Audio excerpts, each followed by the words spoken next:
Welcome to the 700 Club. Disturbing news out of the Middle East. An Iranian attack against Israel is imminent. That's the warning from U.S. intelligence sources. They believe it's not a matter of if, but when. Well, now a troubling development in the ceasefire negotiations suggests that more hostages might have died in Gaza. CBN's Chris Mitchell has the details from Jerusalem. Those intelligence sources believe Iran could launch missiles or drones, maybe both, toward Israel at any moment. In a press briefing, Israeli Defense Minister Yoav Gallant told CBN News that Israel can respond quickly and decisively to an attack, regardless of where it originates in the Middle East, including Iran. Middle East expert Avi Melamed says Iran will probably direct one or more of its proxies in the region to retaliate against Israel for a strike that killed Iranian General Mohammad Zahedi in its consulate in Damascus. Melamed points out that by not attacking Israel directly, Iran is shielded from the consequences. We have to remember yet, this is a very sophisticated regime.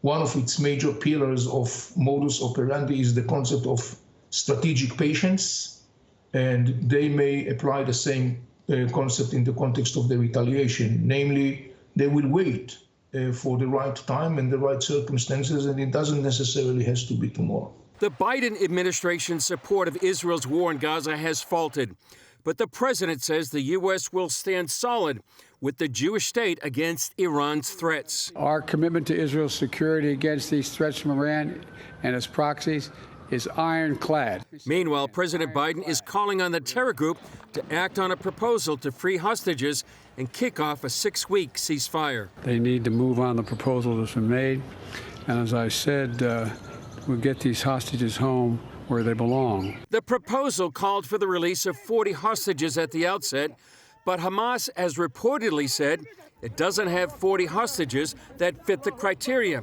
causing concerns that many more have been killed.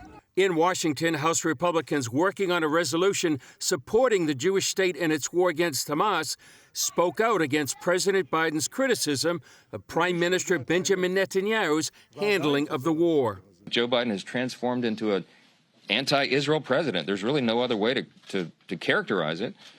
He's more concerned, seemingly, with placating the anti-Semitism in his base than standing with our historic and vitally important ally.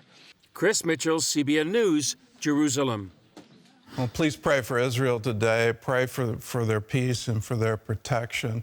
These are horrific moments in time. I never thought I'd see the U.S. turn its back on Israel, but it's literally unfolding, and it's all because of politics and counts of votes in Michigan.